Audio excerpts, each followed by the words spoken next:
Claro, el fuero militar tiene que modificarse cuando un miembro de las Fuerzas Armadas cometa un delito relacionado con civiles, pues tiene que ser juzgado por los tribunales comunes con la ley del fuero común. Pero darle la posibilidad de actuar en esto, darle más facultades, yo creo que por ahí debemos de frenar. Cuando decimos es que se está colombianizando México en esta expresión, no digo que sea cierta ni no, simplemente la expresión, sí, pero nos estamos quedando con el lado de la delincuencia, pero no estamos viendo que también puede haber una especie de colombianización en el uso de la fuerza pública. Desde el 11 de diciembre del 2006, fecha en que el comandante supremo de las Fuerzas Armadas Mexicanas, el presidente Felipe Calderón, decidió colocar al ejército en las calles, más de 22.742 personas han muerto en el afán de atacar al crimen organizado, así como de reducir la inseguridad. Sin embargo, en el contexto de los operativos militarizados, se han disparado los casos de violaciones a los derechos humanos de los civiles por parte de elementos militares, y aún permanecen pendientes de investigación. Sobremesa trata hoy el tema de la legalidad en la guerra, con la participación del ministro de la Suprema Corte de Justicia de la Nación, José Ramón Cosío, y del diputado federal y presidente de la Comisión de Derechos Humanos de la Cámara de Diputados, Rubén Moreira.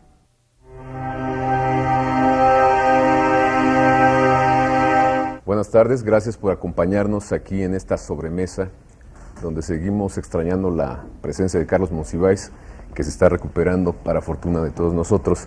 El tema en esta ocasión es un tema muy interesante, es un tema difícil también, es un asunto que padecemos y en el que nos gustaría encontrar elementos para tener un México mejor.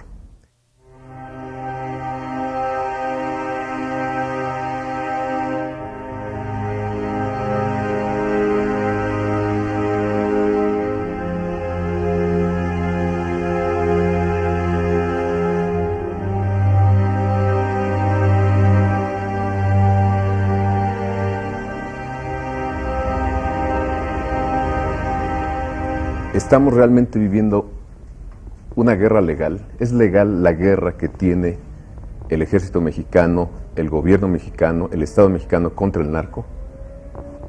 Bueno, y muchas gracias primero por la invitación y qué buena noticia que Carlos Monsiváis está recuperando de verdad.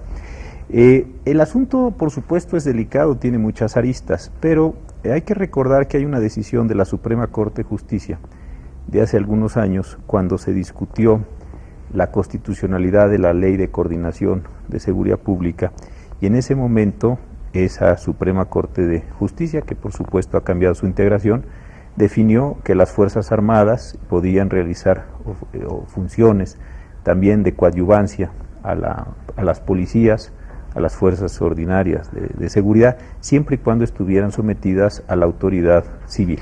Digamos, el criterio constitucional que hoy en día existe es ese, y con ese criterio es con el que nos estamos, por supuesto, moviendo.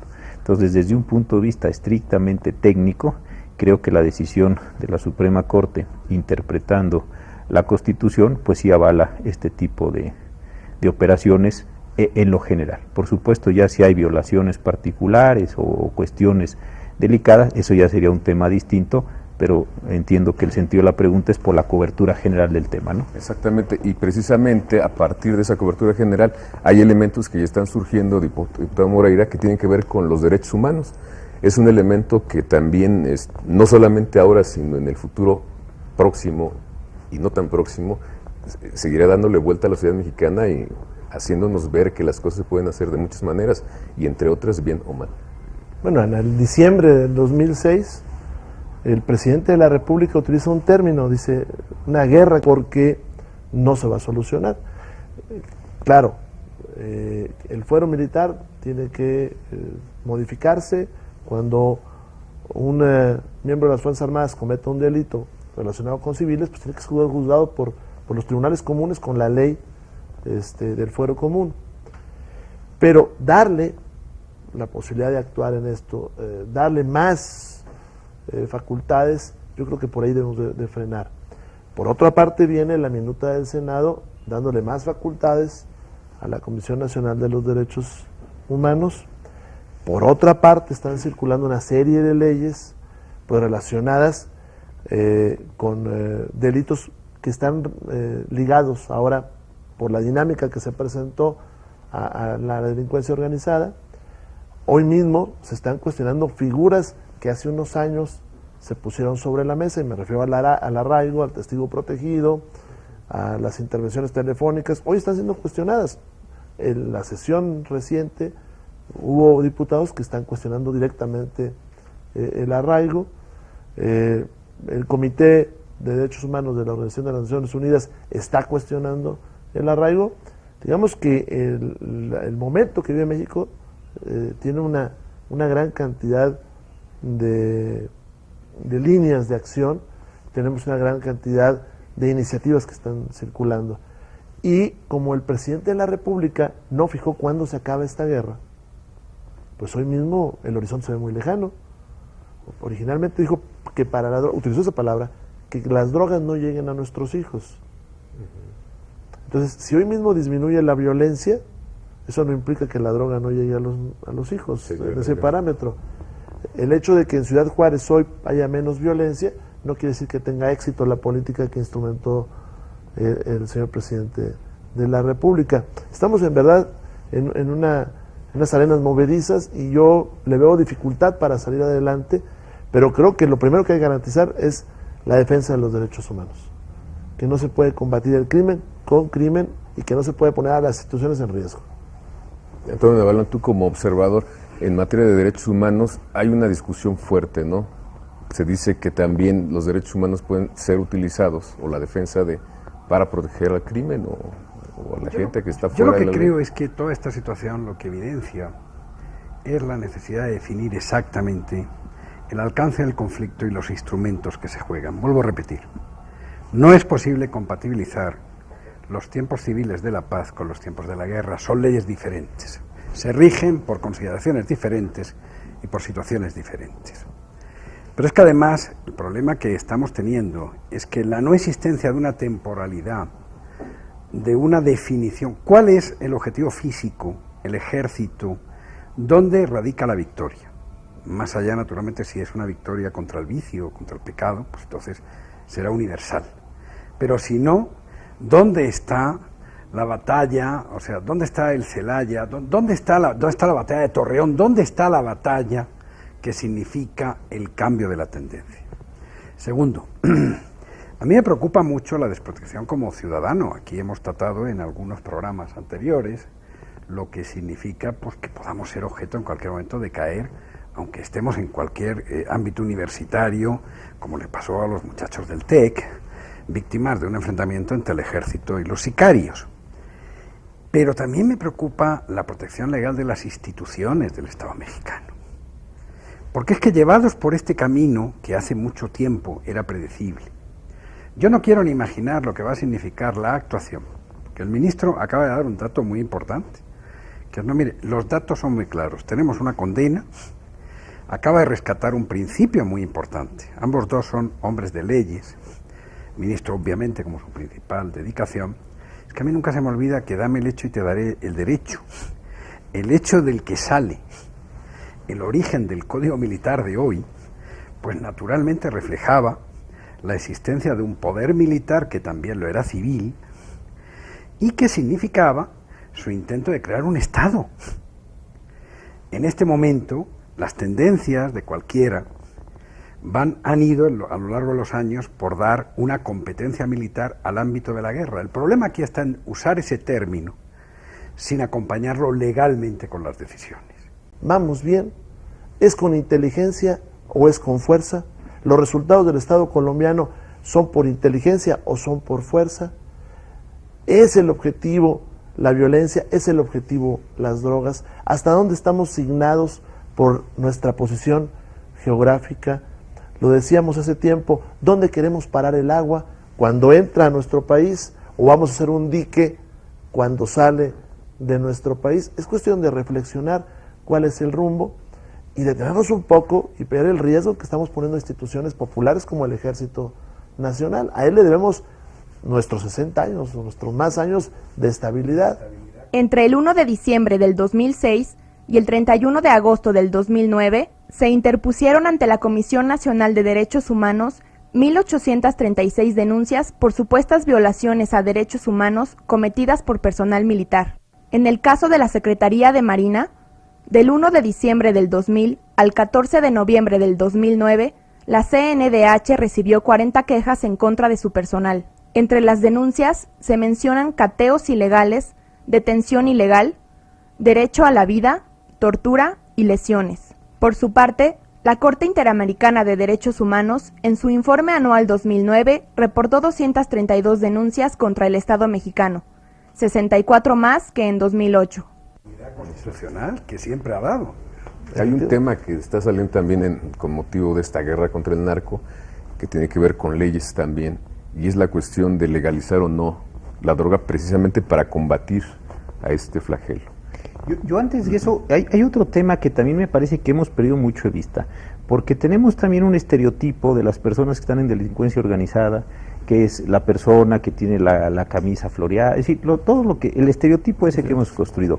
Pero hay la otra parte que de verdad yo creo que socialmente no hemos discutido, que es el conjunto de actores sociales que están vinculados con ellos, en negocios, en empresas, en bancos, en etcétera, y que nadie absolutamente habla de ellos. Entonces, parece que el único problema es, lo digo así de forma muy rápida, darse de balazos o ejercer violencia. Sí, pero las ganancias, qué caminos, qué conductos, a dónde van, a quién le vende, las cosas que se construyen son con dinero bueno, con dinero malo. Ahí no hablamos de nada, las modificaciones son bajas. Entonces, mientras también me parece que sigamos pensando, este es un problema de balazos, pues sí es una dimensión importante, y es la dimensión territorial, pero la dimensión territorial se sostiene también financieramente. No, es un dato muy importante, nos han dado ese dato otros invitados que están en esta sobremesa, y nos dicen que calculan que solo el 30% del dinero que recupera el narco se reinvierte en el narco, lo demás son edificios, bienes raíces, empresas, etc. Lavado de dinero, o sea, exactamente. Sí, pero además yo creo que eso lleva a otro programa que es muy importante y que también tiene que ver con otras experiencias. Evidentemente, las guerras que además afectan a connacionales, que tienen una relación directa con la estructura del problema, como decía el diputado Moreiras hace poco, con la estructura social del país. No puede ser resuelta por la fuerza, porque inevitablemente, técnicamente Naciones Unidas requiere un número de víctimas para declarar un conflicto civil. Bueno, pues es evidente, nos guste o no, que nosotros hemos ganado con mucho la cifra técnica que Naciones Unidas reclama para guerra civil, y los combatientes son mexicanos. No es la misma legalidad, no es la misma razón, pero aquí, si los norteamericanos en este programa, a través de la embajada, mantienen que es necesario un programa social que no haga del sicariato la única salida de supervivencia de nuestros ciudadanos, por supuesto, ¿cómo podemos seguir planteando? Claro, que ese es otro de los temas. Nunca se perdió la conciencia de Estado, nunca se perdió en Colombia el papel de la sociedad civil, y nunca se perdió que con la fuerza no se iba. De hecho, el conflicto de la guerra civil está en las zonas rurales, precisamente porque ahí no llegó la modernidad social.